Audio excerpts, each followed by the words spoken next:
আসসালামু আলাইকুম, কেমন আছেন সবাই? আশা করি ভালো। এই কাঁচা আমের সিজনে কিন্তু বিভিন্ন রকম আচার তো আমরা তৈরি করেই থাকি।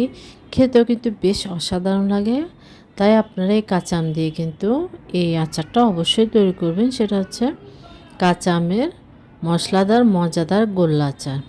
এটাকে গোল গোল করে তৈরি করা হয় বলে এটাকে গোল্লা আচার বলা হয়। আপনারা লাড্ডুও বলতে পারেন। কাঁচা আমের মজাদার মশলাদার লাড্ডু আচার, যার যেমন ভালো লাগে, কিন্তু এটা নামটা যেমনই হোক না কেন, খেতে কিন্তু এটা অন্যরকম। এটা বাচ্চারাও খুব লাইক করবে। তাই অবশ্যই আপনারা ট্রাই করবেন। আমি এখানে পরিমাণ মতো, আমার পরিমাণ অনুযায়ী আমি আম নিয়ে নিয়েছি। এখানে আমি 3টা আম নিয়েছি বড় সাইজের, যেহেতু এটা আমি অল্প পরিমাণ তৈরি করেছি। আপনারা বেশি পরিমাণ তৈরি করলে, যেহেতু এটা আপনারা চাইলে বছর জুড়েও সংরক্ষণ করে রাখতে পারেন। তা যেহেতু একটু শুকনো শুকনো, তাই এটা কিন্তু ছোট ছোট করে বল তৈরি করে আপনার এটা 1 বছর জুড়ে সংরক্ষণ করে রাখতে পারবেন। যখন ইচ্ছা হবে তখন বাচ্চাদেরকেও দিতে পারবেন, নিজেরাও খেতে পারবেন। খেতে কিন্তু অসাধারণ। আমি একটা পিলার দিয়ে কিন্তু খোসাটা ছাড়িয়ে নিচ্ছি। প্রথমে কিন্তু আমি এটা ভালোভাবে ধুয়ে ক্লিন করে নিয়েছি। এবার আমি এটা ঝাঁঝরি দিয়ে আমি এটা গ্রেট করে নিচ্ছি। গ্রেটার দিয়ে এটা কিন্তু আপনার গ্রেটার দিয়ে গ্রেট করলে সেটাই বেস্ট। একদম ছোট যে ছিদ্রটা হয় ওইটাতে করবেন, মোটাতে তো করবেন না, তাহলে আপনার চিকন চিকন হবে। যেটা গোটা ধনে, গোটা জিরা, পাঁচফোড়ন, গোলমরিচ প্রায় 10-12টি, শুকনো মরিচ আর গোটা মশলাগুলো আমি সব 1 চামচ করে নিয়েছি। নিয়ে এবার আমি সবগুলো একসাথে ভেজে নিচ্ছি। ভেজে আমি ব্লেন্ডারে গুঁড়া করে নেব। আপনি চাইলে এটা শিলপাটায়ও বেটে নিতে পারেন।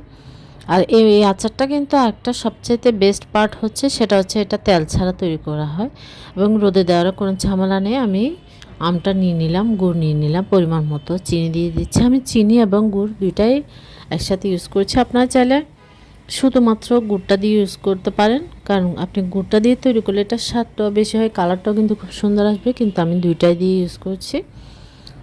দুইটা দিয়ে দেখুন, এবার ভালো করে আমি এটা মিক্স করে নিচ্ছি যেন গলে যায়, যেহেতু আম থেকেও কিছুটা পরিমাণ পানি ছাড়বে। দেখুন গলে কিন্তু কালারটা চেঞ্জ হয়ে গেছে। এবার আমি সামান্য পরিমাণ হলুদ গুঁড়া, সামান্য পরিমাণ মরিচ গুঁড়া দিচ্ছি। এগুলো দিলে আপনার কালারটাও কিন্তু খুব সুন্দর আসে।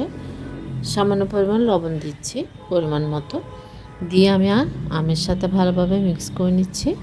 এবার কিন্তু আস্তে আস্তে এটা আমি অনবরত নাড়া করে করে জাল দিয়ে দিই, কিন্তু এটা আমি কালারটা কিন্তু চেঞ্জ হয়ে যাবে, খেতেও কিন্তু বেশ অসাধারণ হবে। আর আমি যে মশলাটা তৈরি করে রেখেছি সেটা অ্যাড করব।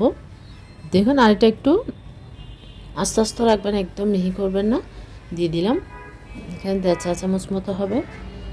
দিয়ে আমি ভালোভাবে নাড়াচাড়া করছি। বাচ্চারা খেলে আপনার ঝাল পরিমাণটা কিন্তু একটু কম দিতে পারেন, কারণ বেশি ঝাল হলে আবার বাচ্চারা খেতে পারবে না। কিন্তু এই লাড্ডুটা ট্রাস্ট মি খেতে এতই মজা, এটা কিন্তু তৈরি করে রেখে দিলে কিন্তু যখন খেতে ইচ্ছা করবে আপনি খেতে পারবেন। দেখুন, এটা আমি অনেকক্ষণ ধরে চুলা আঁচটা লো রেখে একদম জাল করতে করতে কিন্তু খুব সুন্দরভাবে একদম মাখা মাখা করে ফেলেছি। শুকনা হাঁড়ি থেকে উঠে আসছে। এবার আমি কোট করার জন্য যে মশলাটা তৈরি করেছি সেটা দিয়েছি 1 চা চামচ পরিমাণ, চিনি দিয়েছি 1.5 চা চামচ পরিমাণ, চিলি ফ্লেক্স দিয়েছি আধা চা চামচের থেকে সামান্য একটু বেশি। আপনার ঝালটা, যেহেতু চিনিটা দিয়েছি তাই চিলি ফ্লেক্সটা আর মশলাটা অতটা ঝাল লাগবে না, তাও আপনার চাল আরও কম পরিমাণে দিতে পারেন।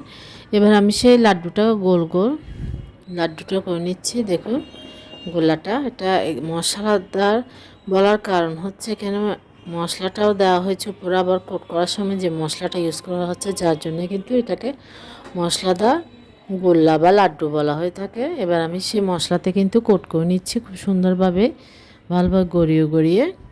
দেখুন, এটাকে দেখতেই কিন্তু কতটা সুন্দর লাগছে, আর খেতে তো অসাধারণ।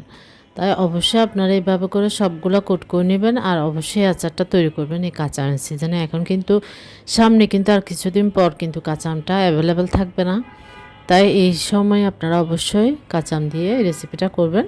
আশা করছি আপনাদের ভালো লাগবে। ভালো লাগলে অবশ্যই আমার রেসিপিটা ট্রাই করবেন, আর আমাকে কমেন্ট করে জানাবেন কেমন হয়েছে। আর আমার চ্যানেলটি সাবস্ক্রাইব করবেন, পাশে থাকা বেল আইকনটি প্রেস করে দেবেন, নোটিফিকেশন অন হয়ে যাবে। নিত্য নতুন ভিডিওগুলো আপনারা দেখতে পারবেন। বলতে সরি। আল্লাহ হাফেজ, আসসালামু আলাইকুম। সবাই ভালো থাকবেন, সুস্থ থাকবেন। আল্লাহ হাফেজ।